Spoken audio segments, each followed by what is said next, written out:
Hey guys! So today I'm going to be doing a video on kind of like the truth about college. There are a lot of videos that come up kind of around this time, like when people start getting into colleges, about, you know, what you should do at college, what college is really going to be like, and stuff like that. I'm going to tell you, like, the truth. Like, not so much about, you know, oh, Greek life, oh, this and this. I'm going to tell you, like, the actual school part and how you can actually succeed well in college. And obviously all of these things, you don't have to do them. I don't really care if you do them or not. And I'm not saying I do all of these. I'm saying that these are most likely the best things that if you do them, you will do better in the school aspect part of college. That's all this is. The first tip is to introduce yourself to your teachers. So when you go to your first day of classes, and at the end of the class, you should go up and like introduce yourself to your teachers. Like, it doesn't have to be a big thing like, oh, hi, my name is Paige and I'm a psychology major and this is, and I can't wait to take this class and all this stuff like that. Like, you can just be like, hey, like, my name is Paige, you know, be formal but casual too. And honestly, some instructors, some professors will be like, why are you introducing yourself to me? Like, I don't care. But others will be like, oh, I like that she introduced herself. I'm gonna remember that, and I'm gonna remember her name and her face and all that kind of stuff. And you know, maybe when you have a late homework assignment and you're like, hey, I was that girl who like came up and was like, hey, it's me, and they'll be like, oh, you're really cool, and I'll let it slide. I'll give you like a day extension. If you need at the very end, it's like your junior year of college, or a year before you go into graduate school, you're supposed to apply for graduate school. And you will do better getting into graduate school if you have recommendations from your professors. And if your professors don't know your name because you've never talked to them or introduced yourself, then how are they supposed to write a reference for you? So that is like a big reason, like, to go introduce yourself. Take that like 10 seconds of awkwardness and just go for it. Another thing on this is to go to teachers' office hours. Now I'm gonna be really real. Unless you are having a problem in the class or a problem with your tests, you're not doing well on the tests, or you're just really not understanding something in your homeworks, there's no real reason to go to office hours. Again, besides the whole like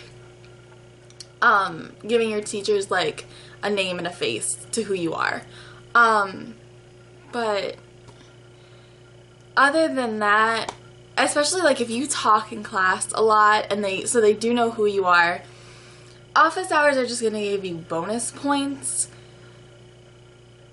But I don't go to teachers' office hours unless I'm having an issue. And when I have gone and talked to the professor during their office hours about the issue that I was having, whether it was on the material or I was like, why didn't I do well on this test, I do better in that class. So it's kind of like 50-50 on what you feel the best way to deal with your grades are.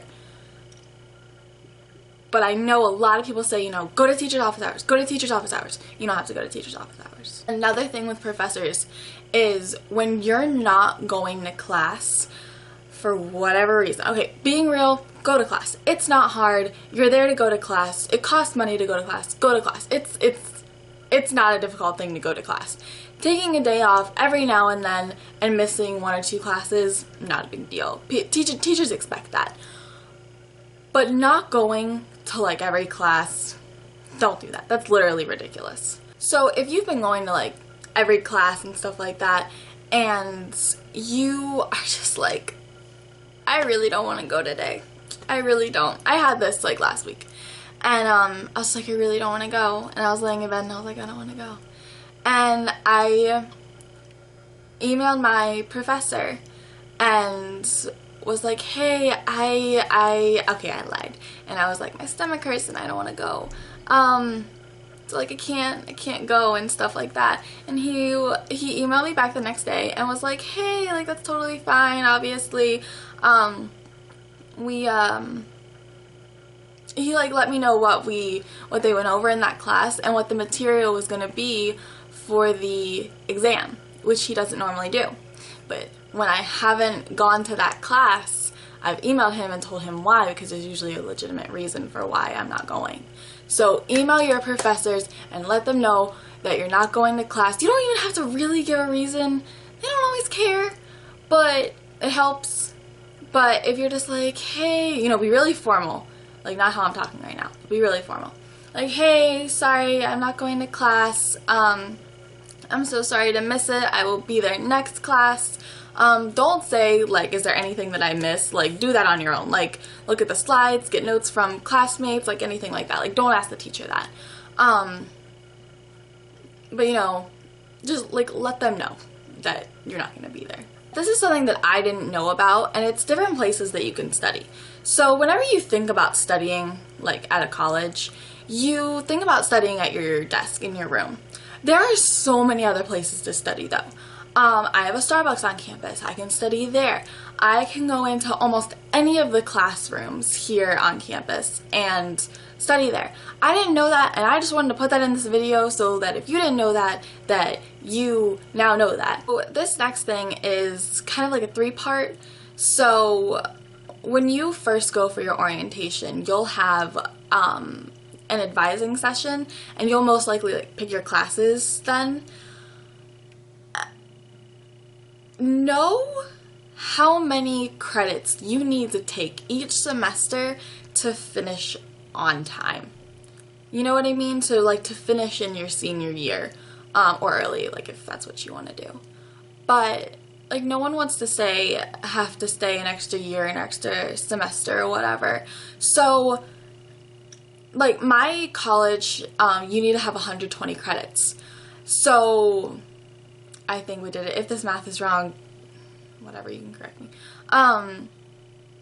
It's like 15 credits each semester to graduate at the end of the senior year with 120 credits. I didn't know that. Why would I know that as a freshman who came in? I was homeschooled, so maybe a public schooler would know that. I don't know. But I was homeschooled, so I had no idea that you were supposed to have a certain number of credits at a minimum of 15 to graduate on time. And so when I was setting up my classes and who I was setting them up with, she was like, oh, well, since you came from homeschooling, you only need to take 4 classes, which is 12 credits. And I was like, okay. I mean, she was really nice. I'm not like bagging on her or anything. But so I took 12 credits, and then my next semester in freshman year, I think I took 12 credits again. And then I learned about it on my first semester sophomore year, that I really needed to be taking 15 credits a semester. Just know how many credits you need to take to graduate on time. The next kind of part to that is dropping classes. I think this is like one of the most crucial things. If you have a bad grade in a class, so let's say you're taking 5 classes and you have A, B, B, and a D. Drop this class. Don't, and I realize what I just said, drop the class. It is not worth that credit, that 3 or 4 credits to keep that D when you have 2 A's and 2 B's, or even an A, B, B, B. Like, that D is gonna hurt your GPA so much. Just drop the class. The next thing that I have to say is make sure your credits know if your credits allow you to do something. For instance, living and housing. So at least for my college, you have to have at least 12 credits to live on campus. And you know, if you do need to drop a class and that's going to take you, let's say you're only taking 12 credits already and you need to drop that class, so you'll drop down to 9, talk to someone. Talk to your advisor, talk to your CD, talk to anyone and ask, you know, this is my concern. I don't want to keep this class because it's really going to hurt my GPA. I'm doing really well in all my other classes. You know, what should I do? And then they'll give you their answer based off your school. But also for housing, on my campus, to live in a set of apartments that are off campus but they're affiliated with my school, you have to have 39 credits. So we thought we had way more credits than we actually needed, which was 39. I don't know if I said that. But last semester, like from winter semester before, we actually had, she had 37 and I had 36. And we didn't realize that. And if we had not dropped that class last semester, we would have been eligible for this housing. So that's a whole different story. Like we disputed that and everything. We're seeing how that goes. But just make sure you know what, like, all the things your credits can do for you and what they allow you to do. Along with that, make sure that you fight for what you deserve. So with this whole thing with Allie and I's housing, I'm gonna make it really, really short, but we felt as though we deserved this housing. And again, it's a whole nother story to it, but regardless, we felt as though we deserved it, so we disputed it. And we emailed people, we called people, we went to meetings with people to get this housing because it's what we want. And that is a big thing you are maybe gonna have to do in college, is dispute things that you feel you deserve. That could be a grade, housing, a roommate, a suite mate, anything. But just make sure that in this time of you growing up, that you do fight for what you deserve and you don't just, you know, sit back and let things happen to you. All right, get what you deserve. The very last thing is to have fun. There is a lot of, you know, stigma that there are a bunch of assignments and there's a bunch of this and a bunch of that. If you figure out a way to balance all that, college will be some of the best years of your life. Like, college is amazing, and people who say it isn't are lying or aren't trying. And, you know, if you do pick a harder major like chemical engineering, you know, anything in that kind of sense, you are going to have a lot more work than someone in psychology. So I am speaking from a psychology major point of view, and I do have a lot of problems with school. I'm not the best school person, so I do, you know, I do take a lot of time with my studying, with my work, because I need to put in that extra time. But I still always find time to hang out with my friends, and that is so, so important, to make sure that you have that time, because that's what you're going to remember. You're not going to remember sitting in your room studying for hours on end. There's no point in that. And if that's how you study, pick a day to do that, and then pick a day to hang out with your friends and relax.